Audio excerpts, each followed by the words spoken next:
बहादुरगंज का एमएलए बिका है, 6 करोड़ में बिका है। मेरे पास गवाह है, मैं सबूत दूंगा। पटना से रुपया जो की आता है एक एमएलए के यहाँ, और वहां से पैसा ये लोग उठा करके एमएलए लाता है। तो गद्दार है जो आपने जिसको जिताया 85,000 वोट से, उन्होंने 6 करोड़ रुपया लेकर के राजद में चला गया, उसको उखाड़ करके फेंकिए। भ्रष्ट पदाधिकारी बहादुरगंज में, अभी बहादुरगंज टेढ़ागाज दिगल में नंगा नाच कर रहा है पदाधिकारी के द्वारा, कोई है ही नहीं मानी। इसलिए सबसे पहले मैं भ्रष्ट पदाधिकारी को यहाँ से हटाने का काम करूंगा और ये उसका इलाज करने का।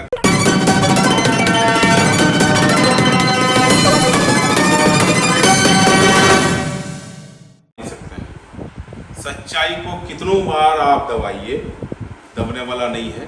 झूठ का खेती एक बार चलता है, दोबारा झूठ का खेती नहीं चलता है। लोग झूठ बोल करके, वादा कर करके जीतने का काम किया, और जो अभी मौजूदा विधायक है इनका जीत नहीं हुआ है, ये ओवैसी साहब का जीत हुआ है। और एमआईएम का लहर चल गया जिसकी वजह से हम हार गए। लेकिन हारने के बावजूद भी लोग हमको दिल में बसा के रखा, और लोग कहा कि हम लोग पछता रहे हैं, हम लोग फिर से आपको लाना चाह रहे हैं, और सच्चाई का जीत हुआ है। अच्छा विधायक जी, लोग आपको क्या जरूरत पड़ती है एमआईएम में? लोकप्रियता आपकी इतनी तेज है कि उस पर एमआईएम में आपको जाने का ऐसा क्या लगे कि मुझे जाना? उसमें बहुत बड़ा कारण है। कारण ये है कि बाबरी मस्जिद का फैसला आया, कांग्रेस कुछ नहीं बोला। धारा 370 का हटाया गया कश्मीर में, कांग्रेस कुछ नहीं बोला। हिजाब वाला मामला आया, कांग्रेस कुछ नहीं बोला। एनआरसी का मामला आया, कांग्रेस कुछ नहीं बोला। वक्फ संशोधन बिल आया, इसमें मेरा वजूद ही खत्म हो जाएगा, तो हम यहाँ रह के क्या फायदा? हमारा मस्जिद ले लिए जाएंगे, हमारा कब्रिस्तान ले लिए जाएंगे, हमारा ईदगाह ले लिए जाएंगे, हमारा दरगाह ले लिए जाएंगे। वक्फ संशोधन बिल में यही साबित किया है कि ये सब सरकारी हो जाएंगे। जब मेरा प्रॉपर्टी, जब मेरा बाप दादा का प्रॉपर्टी, जब मेरा जो कब्रिस्तान है, मस्जिद है, दरगाह है, ईदगाह है, ले लिए जाएंगे, तो हम रह के क्या करेंगे? हमने देखा कि जब कांग्रेस कुछ नहीं बोल रहा है, हम कांग्रेस से आहत हो गया। आहत होकर के हमने ओवैसी साहब का दामन थामा, क्योंकि हमने जिस दिन वक्फ संशोधन बिल पारित होता था उस समय ओवैसी साहब अकेले लड़ रहा था, साथ दिया इनका। इसलिए हमने फैसला किया कि नहीं, तो ऑल इंडिया में जैसे में जाना है, और हम अपना हक लेके रहेंगे।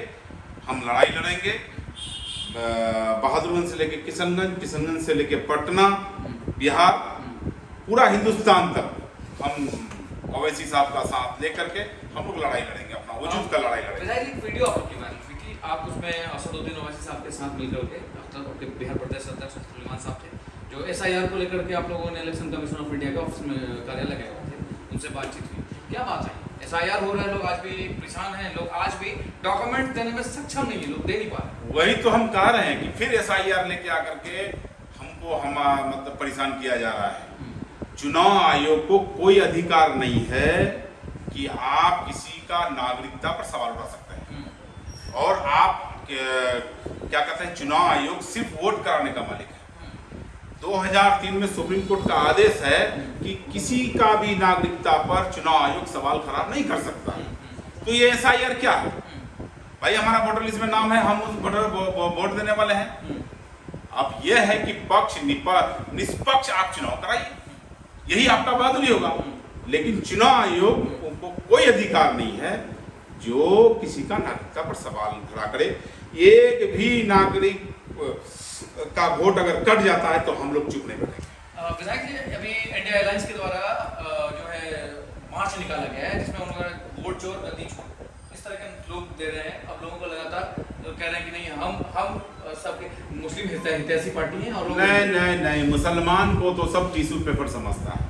जितना भी अपना आप को सेकुलर पार्टी बोलता है, ये लोग मुसलमान को टिश्यू पेपर समझता है, टिश्यू पेपर समझ करके यूज करता है और यूज करके फेंक देता है। लालू यादव का बेटा जो तेजस्वी यादव है, इनको मुसलमान का वोट चाहिए और मुसलमान का नेता के साथ गठबंधन नहीं करना चाहता। इसका मतलब क्या है? गुड़ खाए गुलगुल्ला से परहेज, ऐसा होने नहीं देंगे। 14% आबादी है आपका लालू यादव का बेटा, तेजस्वी यादव जी 14% आपका आबादी है और मेरा 18% आबादी है बिहार में। हम तय करेंगे कि कौन मुख्यमंत्री बनेगा या नहीं बनेगा, तुम तय नहीं करोगे। आपके प्रदेश अध्यक्ष का दावा है कि 4 गए हैं, 24 लेके आएंगे। क्या ये 24 नहीं 40 लेके आएंगे। आप देख लीजिएगा, बिहार में 40 सीट ऐसा है जो मुसलमान तय करता है कि किसको हराना है और किसको जिताना है। इस 40 सीट में हम लोग फैसला करेंगे कि हम अब हिस्सेदारी लेंगे, हमारा जो हक है हम वो लेके रहेंगे। तौसीफ साहब करेंगे अगर सरकार में आपको मंत्री वगैरह बना दिया जाए, इस पर आपका क्या रिव्यू रहेगा कि नहीं इस पे ये काम करना है? आपने देखा होगा हम हारने के बाद भी रोजगार मेला लगाया था, जिसमें 4000 युवा शिक्षित को हमने नौकरी देने का काम किया है। प्राइवेट लिमिटेड है कंपनी, लेकिन हमने जॉब देने का काम किया। और अगर सरकार में आए, जीत गए, तो इंशाल्लाह मैं अपना बहादुरगंज विधानसभा का जितना भी युवा पीढ़ी है, जितना भी शिक्षित है, मैं उनको जॉब देने का काम करूंगा। चाहे वो एक भी बेरोजगार को हम नहीं रखेंगे इंशाल्लाह। विधायक जी, आप युवाओं को राजनीतिक पर किस तरह से नापतोल कर देखते हैं आज के डेट में? नहीं, युवा पीढ़ी को तो हम यही कहेंगे कि आप एजुकेशन में ध्यान दीजिए। और एजुकेशन में हम बहुत पीछे हैं किशनवाला। अभी कुछ सालों में हम थोड़ा सा आए हैं, डॉक्टर इंजीनियर बन रहे हैं, लेकिन IAS और IPS अभी तक आंख तरस गया है कि हमारा समाज का, हमारा जिला का, हमारा एरिया का, हमारा कोसी IAS IPS बहुत ही कम नाम का है। तो हम चाहेंगे कि अब हमारा क्षेत्र से IAS IPS निकले। विधायक जी, आपके क्षेत्र में कौन ऐसी समस्या है जो जनता आज जूझ रही है, उस पर चाह रहे हैं कि नहीं ये काम जरूरी है? सबसे पहला काम तो हमारे क्षेत्र में कैंसर पीड़ित बहुत है। आप देखेंगे सीमांचल में सबसे ज़्यादा कैंसर पीड़ित मिलता है। हमारे पास आता है, हम इलाज टाटा बॉम्बे में कराते हैं और हमारा वहाँ संस्था है, उस संस्था का हम मेंबर भी हैं। और जिनके पास पैसा नहीं रहता है वो जा नहीं पाता है, जाने का भाड़ा भी चाहिए, रहने का खर्चा भी चाहिए। तो हम चाहेंगे कि जिला में एक कैंसर हॉस्पिटल खुले, जिससे हमारे इलाके के लोग, सीमांचल के लोगों को इलाज यही मिले, जो लोगों का जान बच जाए। पहला समस्या। दूसरा समस्या ये है कि हमारे क्षेत्र में जो लगभग अररिया से लेके, पूर्णिया से लेके, कटिहार से लेके किशनगंज, और इधर बंगाल जाइएगा तो मालदह तक, इधर जाइएगा तो दार्जिलिंग तक सुरजापुरी समाज है, जिसमें एनेक्सर 1 में हम लोग को लाना है। ये बड़ा समस्या है। और तीसरा बड़ा जो समस्या है, हमारा लोग यहाँ से बॉम्बे, दिल्ली, मद्रास, हरियाणा कमाने के लिए जाता है। जो हम चाहते हैं कि हमारा सरकार बने और सरकार में यहाँ उद्योग खुले, जिससे हमारा जो भाई, आप देखेंगे कि हमारा किशनगंज जिला से कम हर परिवार से 1 या 2 बाहर में है। तो यहाँ जब जॉब मिलेंगे तो बाहर नहीं जाएंगे। हम चाहते हैं कि यहाँ बड़ा उद्योग खुले और नौकरी जॉब यहाँ मिले। विधायक जी, एक आपका ऑडियो वायरल हुआ था मानव बल को लेकर, तो क्या मामला था? देखिए, मानव बल तो मेरा अंग है जी। बिजली समस्या क्षेत्र में बहुत ज्यादा है। बिजली के जो पदाधिकारी है ये दोषी है, और इन लोगों ने 10 बजे रात के बाद फोन उठाना बंद कर देता है। कहीं मान लीजिए आग लग जाता है, कहीं फ्यूज उड़ जाता है, या कहीं शॉर्ट सर्किट हो जाता है, आग लग जाता है, उस समय फोन कीजिए तो ना बिजली का एसकोटी फोन उठाता है, ना SDO फोन उठाता है, ना JE फोन उठाता है, जो कि जिम्मेवार JE है।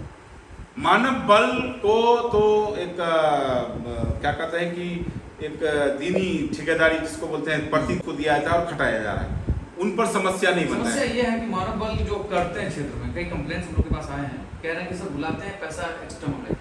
ये तो गलत। कुछ मानव बल खराब है, कुछ मानव बल बगैर पैसा लिए हुए नहीं जाता है, तो उसको बिजली विभाग को चाहिए कि उसको तुरंत बर्खास्त करे और उस पर कार्रवाई करे। लेकिन हम इतना कहेंगे, किसी भी मानव बल का अगर खिलाफ कोई बोलता है तो उनको बोलिए हमसे बात करेगा, हम उसका इलाज करेंगे। विधायक जी, एक सवाल आपसे बहुत तीखा है।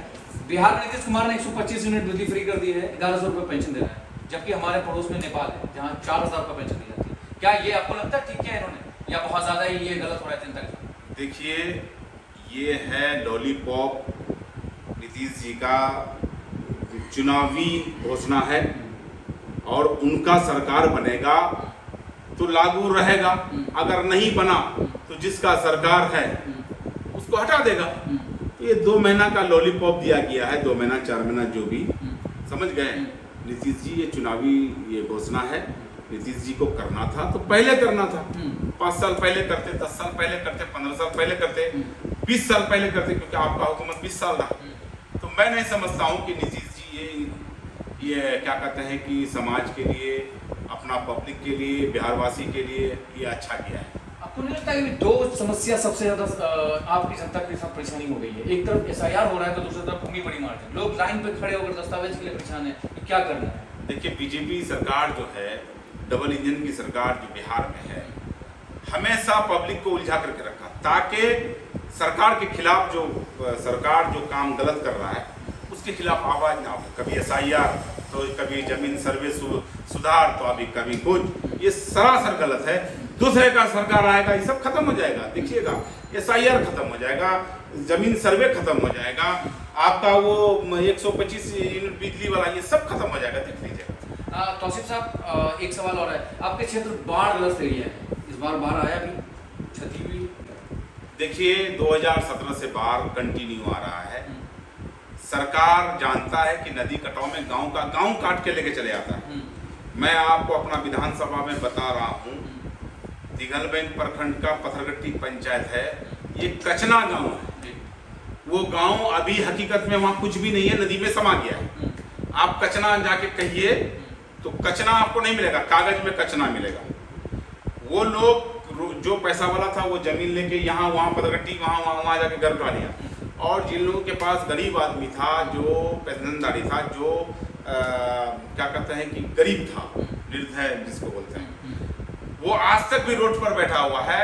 ना उसको जमीन मिला, ना उसको इंदिरा आवास मिला, ना वो उन लोगों का आज तक कोई कहीं ठिकाना लगाया। आप चले जाइए, रिपोर्टिंग करते हैं तो आप पथरगट्टी पंचायत चले जाइए और कचना जाके खोजिए, आपको बीच नदी में मिलेगा कचना। लेकिन सरकार अभी तक उसमें कुछ नहीं। आप ही के क्षेत्र में झिंगाकट्टा में लोग नदी कटाव को लेकर धरना प्रदर्शन किया था, जहाँ पे आप भी पहुंच करके लोगों का आश्वासन दिए थे कि अगर मैं जीत के आऊंगा तो फिर मैं इस क्षेत्र की बदहाली को दूर करूंगा। किस तरह से दूर करूंगा? देखिए, मेजबतना वाला, झिंगाकट्टा वाला मजबूर होकर धरना दिया, क्योंकि ना MLA काम किया, ना MP काम किया, समझ गए। देखिए, आप आ जाइए मटियारी पंचायत, मटियारी घाट, आप आ जाइए नौचा, मेजबतना, झिंगाकट्टा, निशंदरा, अब आ जाइए पथरगट्टी।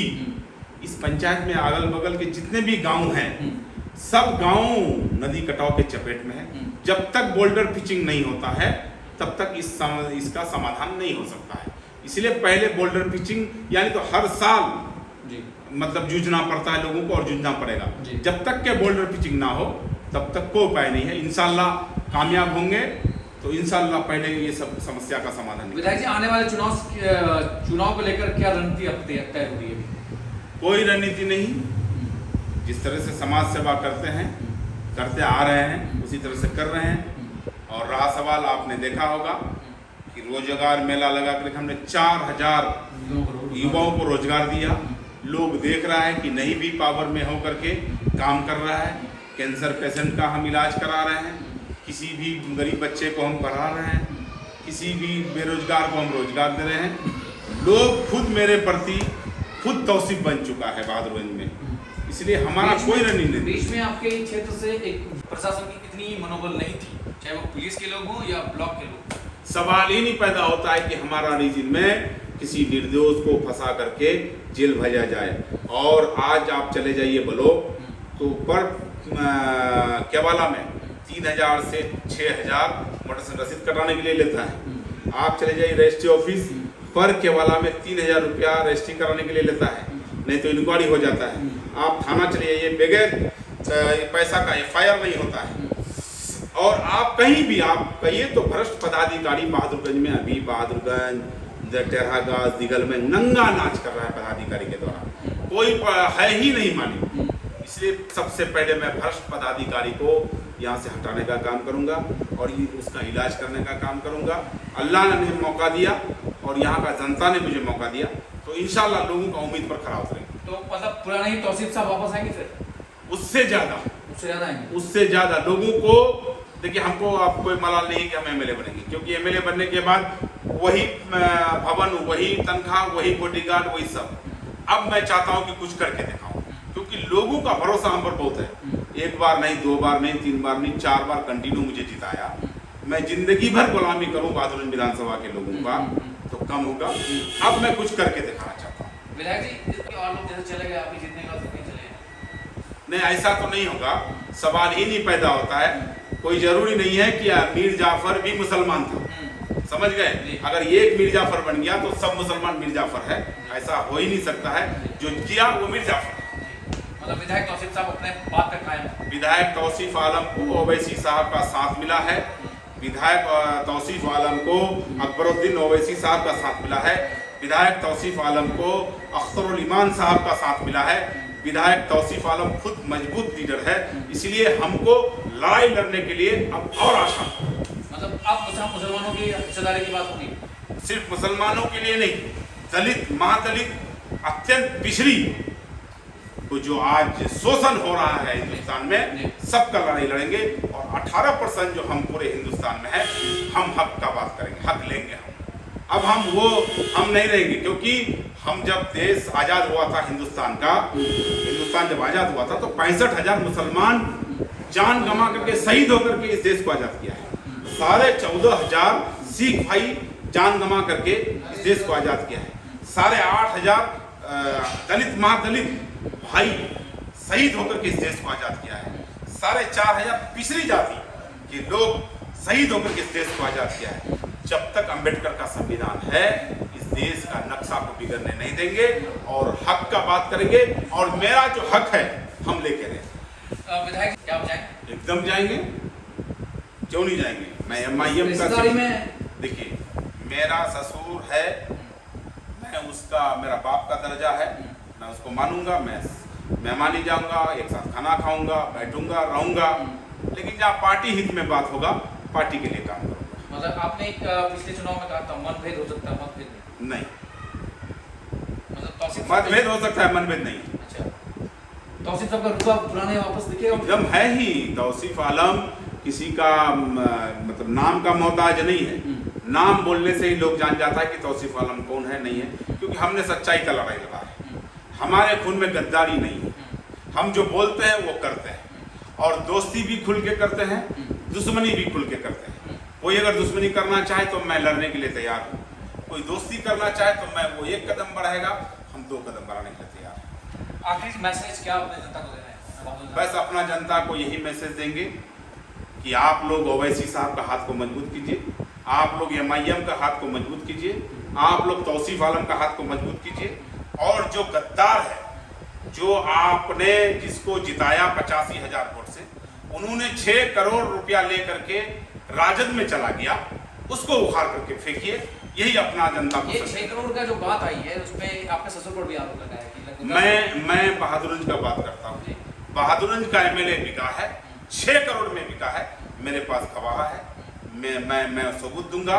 पटना से रुपया जो की आता है एक MLA के यहाँ, और वहाँ से पैसा ये लोग उठा करके MLA लाता है, बहादुरगंज MLA 6 करोड़ रुपया लाता है, उसके बाद जाकर पार्टी ज्वाइन करता है। मतलब इतनी बड़ी खेल आपको पता चली? हाँ, एकदम सबूत के साथ दूंगा। चलिए, बहुत